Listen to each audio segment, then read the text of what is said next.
Shalom, selamat pagi jemaat dikasih Tuhan. Pagi hari ini kita kembali berjumpa dalam ibadah Mesbah Keluarga. Saya yakin Bapak Ibu Saudara tadi sudah bersama-sama memuji menyembah Tuhan, berdoa kepada Tuhan, dan saatnya kita akan merenungkan firman Tuhan.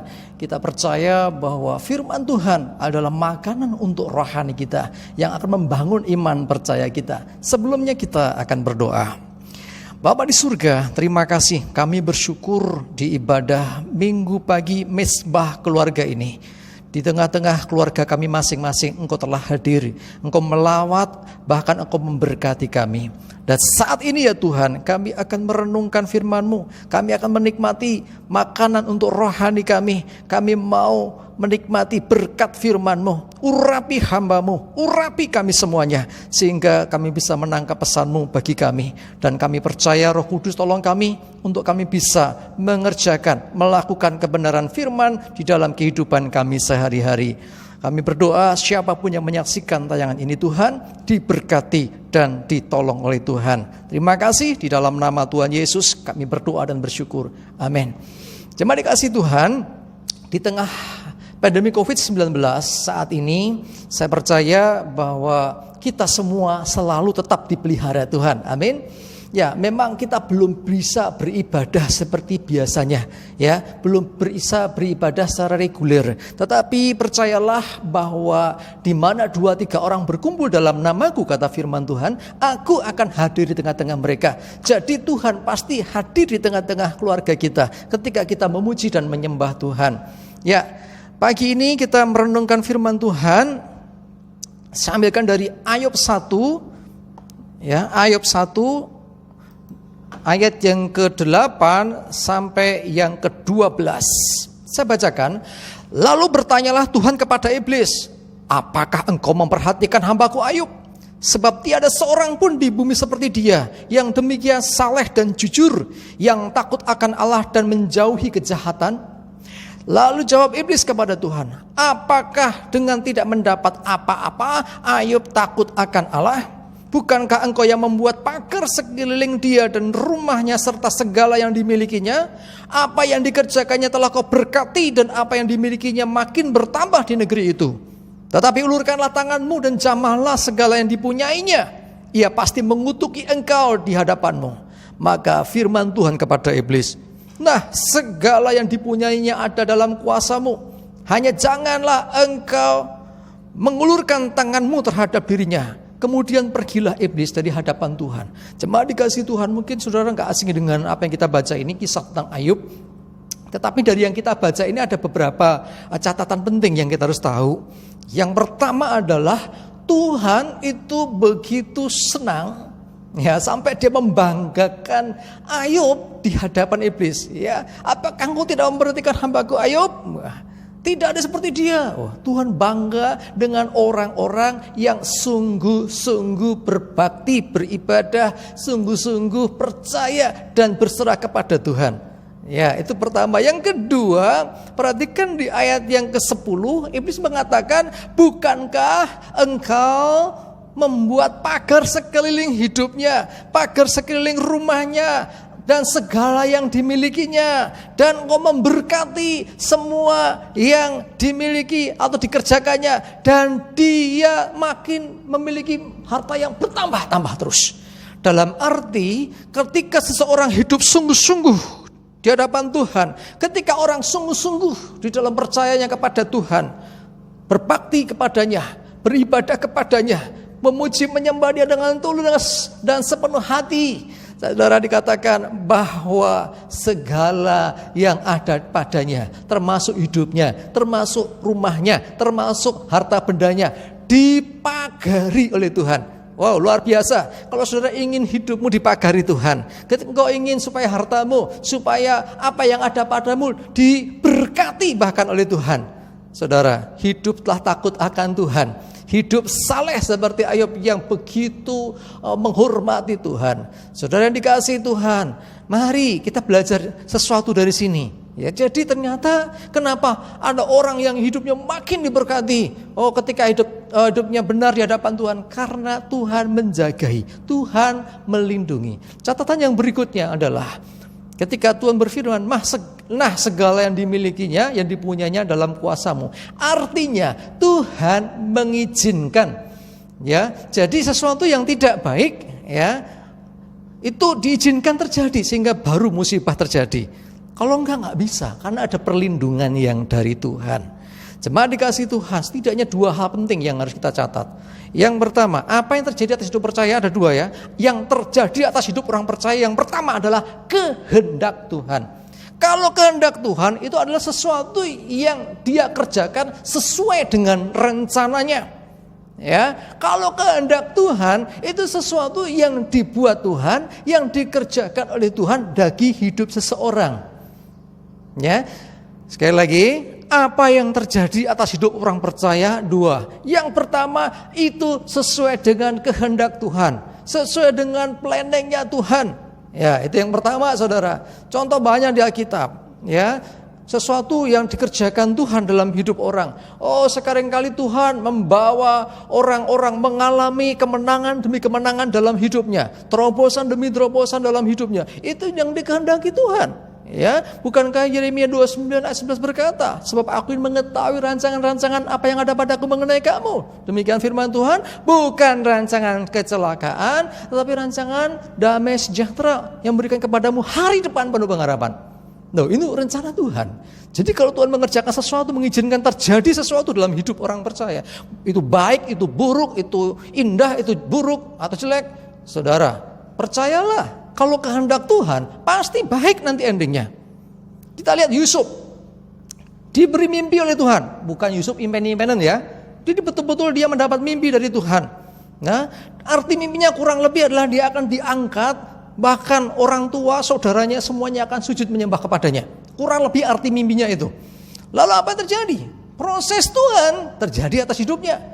Diizinkan dia mengalami, ya, dibuang saudaranya, terus dijual jadi budak kepada orang-orang mana Ismail ya. Terus akhirnya singkat cerita jadi budak di Mesir. Terus nggak cukup jadi budak, dia difitnah sampai akhirnya masuk penjara. Saudara, saya percaya ini semua ada dalam kehendak Tuhan untuk membawa Yusuf masuk ke istana.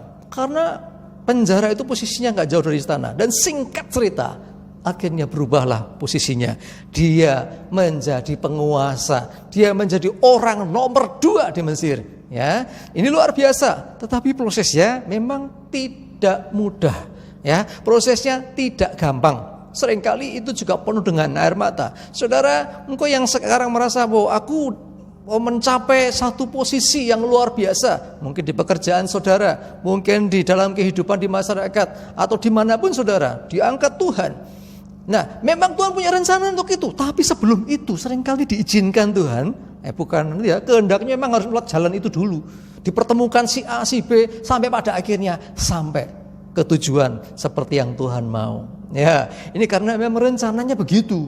Tuhan merencanakan semua manusia itu nanti beroleh anugerah keselamatan. Ya, Tuhan maunya semua, tetapi tetap ada yang namanya free will, ya, kehendak bebas. Tetapi ide penyelamatan itu datang dari Tuhan. Ya, Tuhan berkehendak menyelamatkan melalui apa? Juru selamat Yesus Kristus. Tuhan datang, makanya prosesnya terjadi juga. Oh, Yesus harus mati di atas kayu salib. Itu kehendak Tuhan. Ya, Tuhan berkehendak untuk menyerahkan dirinya, disalibkan untuk menebus dosa umat manusia. Nah, kalau yang demikian, kalau kehendak Tuhan pasti terjadi. Tetapi saudaraku, ya, kalau Tuhan berkehendak atas hidupmu, engkau harus setia. Asalkan setia, kehendaknya pasti digenapi. Yeremia 29 ayat 11 dikatakan itu, ya, rancangan-rancangan itu juga kehendak Tuhan. Itu rancangan Tuhan. Hari depan penuh pengharapan. Ingat, Tuhan tidak pernah merancangkan yang jelek. Tuhan tidak merencanakan kecelakaan. Tuhan tidak merencanakan kehancuran. Ya, kalau itu kehendak Tuhan untuk kita memiliki hari depan penuh pengharapan sesuai dengan rencananya, itu akan terjadi. Tapi prosesnya tidak selalu mulus. Ya, tidak selalu gampang. Seringkali juga kadang harus mengalami lembah kekelaman.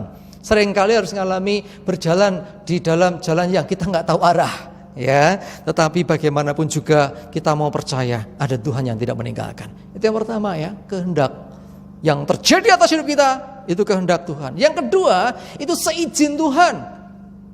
Artinya sesuatu yang diizinkan Tuhan. Yang kita baca tadi, ayat 1 ayat 8 sampai 12 tadi, nanti saudara baca urutnya ya, lebih lagi. Panjang soalnya kalau saya baca semua nanti habis waktunya.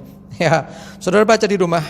Nah, itu adalah yang Tuhan izinkan terjadi atas diri Ayub. Artinya apa? Tuhan tidak menginginkan hal yang buruk itu terjadi. Tetapi ya, yang terjadi kok nggak baik. Sesuatu yang tidak baik menurut pandangan manusia itu bisa saja bagian dari ujian. Ya, Ayub itu diuji luar biasa. Kalau ujian itu memang sesuatu idenya tujuannya adalah untuk naik tingkat. Ya, sekali lagi ujian itu untuk naik tingkat. Tapi iblis suka sekali dengan bukan ujian. Ya, di mata Tuhan ujian, iblis punya ide yaitu pencobaan. Bedanya ujian dan pencobaan apa? Kalau cobaan atau pencobaan itu tujuannya nyobai untuk menjatuhkan. Contoh, Yesus dicobai iblis, ya kan? Itu bukan ujian, itu cobaan untuk menjatuhkan. Ya, tetapi pada akhirnya Yesus menang. Sementara yang terjadi atas Ayub itu ujian hidup untuk dia naik tingkat. Ya, iblisnya mau mencobai, tetapi di mata Tuhan itu ujian. Ya. Nah, apa yang terjadi yang tidak baik atas hidup orang percaya bisa saja terjadi. Yang pertama karena iblis minta izin dulu. Jadi artinya itu mungkin iblis punya maksud. Tetapi walaupun itu iblis punya maksud, kalau Tuhan berkata tidak, maka tidak bisa. Ya, saya ulang lagi biar lebih jelas. Yang pertama yang terjadi atas hidup orang percaya adalah kehendak Tuhan. Tuhan sudah merencanakan. Tetapi yang kedua yang terjadi atas hidup orang percaya adalah seizin Tuhan. Tuhan mengizinkan karena berbagai alasan. Tujuannya tetap sama, baik. Tidak ada tujuan yang buruk. Ya, jadi iblis minta izin dulu. Aku mau cobai dia. Hidupnya terlalu saleh. Orang yang benar, hidup kudus, hidup sesuai firman saja. Kadang banyak masalah terjadi. Kalau itu diizinkan, percayalah itu akan membawa kebaikan. Pasti baik karena Tuhan tidak merencanakan yang buruk. Yang kedua, ya, tadi pertama iblis minta izin sama Tuhan ya, yang diizinkan Tuhan ini. Yang kedua, karena kita yang buat kesalahan, kita salah perhitungan. Ya, Saudara, kesalahan ini bisa mengakibatkan kita jatuh dalam masalah, dalam pergumulan, dalam problem. Tetapi sekalipun kita berbuat salah, saudaraku, percayalah Tuhan pasti bisa tolong saudara dan saya. Tuhan mau perbaharui, asalkan kita sungguh-sungguh datang kepada Tuhan. Kita sungguh-sungguh mau bergumul di hadapan Tuhan dan tetap percaya kepadanya. Ya, itu yang kedua ya, karena kesalahan kita sendiri. Ya, kesalahan kita itu apa toh? Kesalahan kita tuh misalnya saudara mau berbisnis salah hitung, akhirnya wah rugi ternyata. Ya, salah prediksi. Harusnya tanggal sekian dana cair, nggak cair misalnya yang punya usaha, wah tagihan nggak metu misalnya. Ya, saudara, nggak masalah kalau diizinkan terjadi, pasti Tuhan tetap akan tolong. Yang kemudian, yang ketiga, yang pertama tadi iblis minta izin Tuhan, yang kedua adalah karena kesalahan kita, yang ketiga karena ada celah dalam diri kita. Nah, kalau celah gimana? Celah ini sesungguhnya bukan sesuatu yang sengaja langsung kita buat, tetapi kadang-kadang kita ini hal kecil. Ya, bisa celah ini berupa macam-macam, termasuk pikiran kita itu bisa dicelah bagi iblis untuk dia menjatuhkan kita. Itu sudah nggak perlu minta izin lagi kalau memang orang itu sudah buat salah, ya, ada celah untuk dosa itu ada, iblis bisa masuk begitu saja. Ya, hati-hati saudara, yang diizinkan terjadi atas hidup kita karena ada celah, karena kita buat celah. Ya, kita iseng-iseng misalnya ada keuangan, ya kita pegang keuangan, kita iseng-iseng, wah deleke berapa lembar, saudara. Ya celah, wah tapi butuh tenan ki, sok dijoli sok benek konangan. Saudara, nggak bisa gitu ya. Ya, yang berikutnya itu kesalahan atau kelalaian orang lain. Bisa juga itu mengakibatkan masalah dalam hidup kita. Kesalahan, kelalaian orang lain. Sekalipun itu kesalahan, kelalaian orang lain, tetap itu izin Tuhan terjadi atas hidup kita, maka terjadi. Tapi sekali lagi kita tidak akan celaka karena itu. Asalkan tetap percaya kepada Tuhan, baik endingnya. Ya, karena kesalahan kita nggak salah sih. Wong nggak ngerti apa-apa, tiba-tiba ditodong orang, tiba-tiba rumah kemalingan, tiba-tiba kecopetan. Saudara, ya bisa saja kesalahan orang lain yang jadi ya bukan kita. Ya, jadi itu tadi ya. Yang pertama, yang terjadi atas hidup kita, baik dan buruk, satu kehendak Tuhan. Tuhan mengendaki sesuatu. Yang kedua, diizinkan Tuhan. Kenapa Tuhan mengizinkan? Itu bisa karena iblisnya yang mau mencobai kita, bisa juga karena kita buat salah, bisa juga karena ada celah dalam hidup kita, bisa karena ada kelalaian atau kesalahan orang lain, atau bahkan niat jahat orang atas hidup kita. Tapi yang tadi ya, iblis minta izin, kita buat salah, ada celah dalam hidup kita, ada kelalaian orang lain dan niat jahat orang, itu semua tetap seizin Tuhan. Kalau Tuhan tidak mengizinkan, tidak akan bisa menimpa kita. Amin. Jadi semua yang terjadi atas hidup orang percaya, kehendak Tuhan atau seizin Tuhan. Hal yang buruk terjadi atas hidup orang percaya, kehendak Tuhan atau seizin Tuhan. Kehendak Tuhan, tujuannya memang kita mau dibawa kepada tujuan dan rencananya. Diizinkan Tuhan, itu sebagian dari pengujian iman. Apakah kita mau sungguh-sungguh tetap percaya kepada Tuhan. Amin. Jadi apa yang terjadi atas Ayub itu diizinkan setelah iblis mencoba mengganggu Ayub. Izin sama Tuhan dulu karena semua dipagari. Gak bisa iblis langsung terobos gitu aja mau mengacaukan, merusak hidup Ayub. Saudara dan saya kalau sungguh-sungguh dengan Tuhan, hidup saudara dan saya dipagari oleh Tuhan. Sehingga iblis gak bisa nyelonong mau nyerang hidup kita. Karena ada perlindungan Tuhan. Asal engkau gak buat celah. Asal engkau tidak sengaja berbuat dosa. Ya, kalau tetap terjadi juga masalah, percayalah atas seizin Tuhan pasti ada solusi dan jalan keluar. Amin. Ya, kita belajar sesuatu di sini ya. Kalau kita lihat di dalam Kejadian 50 ayat 20, ini bicara tentang Yusuf tadi ya. Ya, ketika Yusuf bersumpah dengan saudara-saudaranya setelah proses panjang itu, Yusuf sudah jadi penguasa. Saudaranya ketakutan, Yusuf berkata, memang kamu telah mereka-rekakan yang jahat terhadap aku. Tetapi Allah telah mereka-rekakannya untuk kebaikan. Dengan maksud melakukan seperti yang terjadi sekarang ini. Yakni memelihara hidup suatu bangsa yang besar. Jadi ini adalah maksud Tuhan. Ya, jadi mengalami permasalahan direka-reka seperti apapun. Ternyata Tuhan punya maksud di situ. Maksudnya apa? Untuk memelihara suatu hidup bangsa yang besar tadi, yaitu bangsa Israel. Jemaat dikasihi Tuhan, mari miliki iman, percaya dan pengharapan kepada Tuhan. Jangan percaya karena gitu. Aku percaya Tuhan karena aku diberkati Tuhan. Aku percaya Tuhan karena aku sudah habis terima misalnya berkat khusus dari Tuhan. Coba belajar untuk percaya kepada Tuhan sekalipun. Ya, kita sering mendengar iman sekalipun, bukan iman karena. Jadi mengasihi Tuhan, mempercayai Tuhan, beriman kepada Tuhan, jangan dengan syarat. Jadi percaya tanpa syarat. Kenapa tanpa syarat? Karena kita percaya bahwa Tuhan itu yang punya hidup kita. Tuhan yang menciptakan kita. Dia berkuasa atas hidup kita. Dia berdaulat atas hidup kita. Sehingga kita harusnya menanggalkan diri kita dan mengizinkan Tuhan berkuasa. Amin. Ya, jadi miliki iman sekalipun.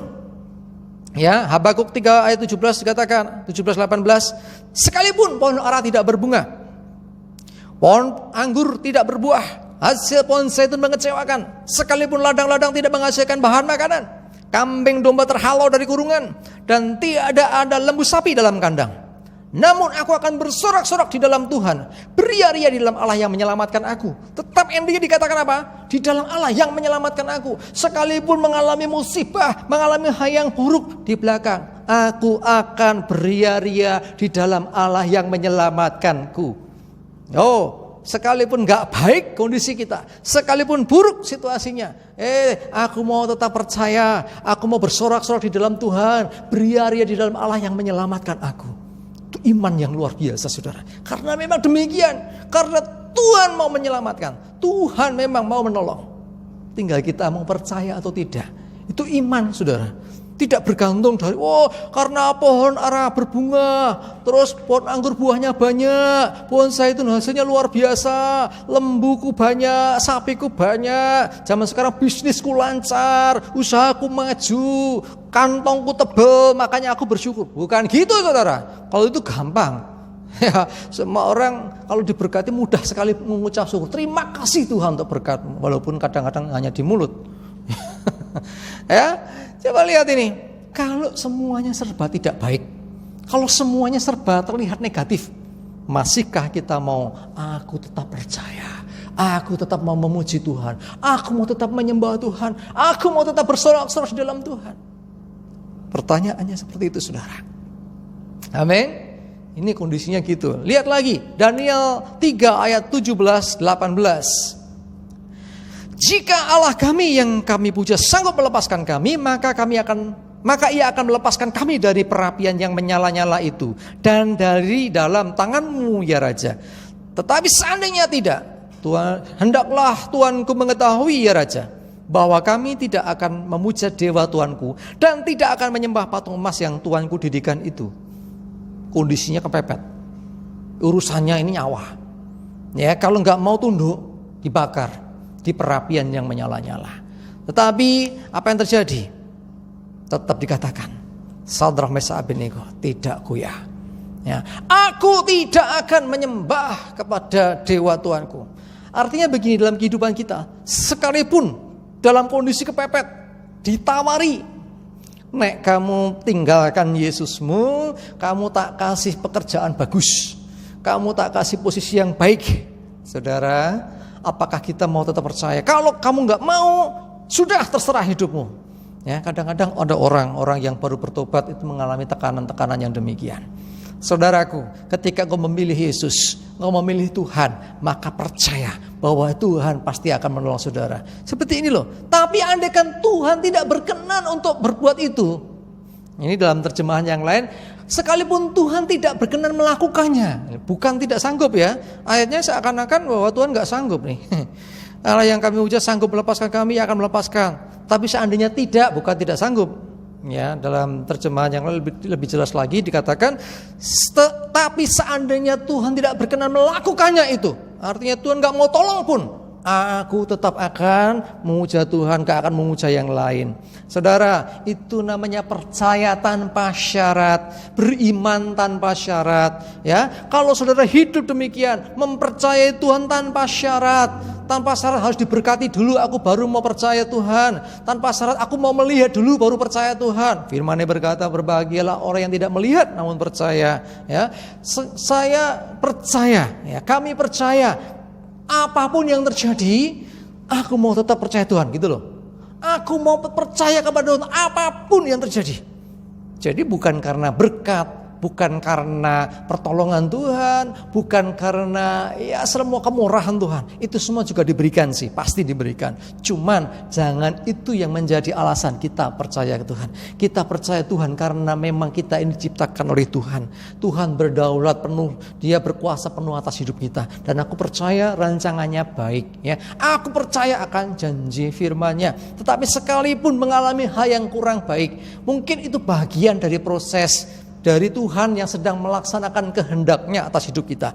Tuhan sedang nyatakan kehendak-Nya atas hidup kita. Ya, kita bersyukur saja.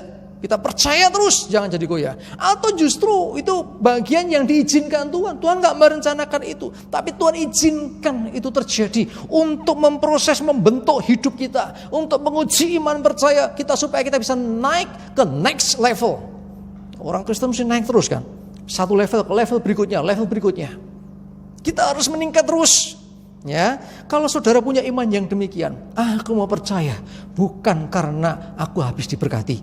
Oh, aku tetap percaya sekalipun aku sedang dalam masalah. Aku mau percaya sekalipun aku sedang dalam kekurangan. Aku percaya sekalipun badanku sedang sakit. Aku mau percaya sekalipun tidak ada alasan lagi menurut ukuran manusia untuk percaya. Ayub ini dipaksa-paksa sama istrinya loh, suruh ngutuki Tuhan. Ya kan, suruh ngutuki Tuhan, Ayub gak mau lakukan. Ya, karena Ayub tahu Tuhannya, Ayub mengenal Tuhannya.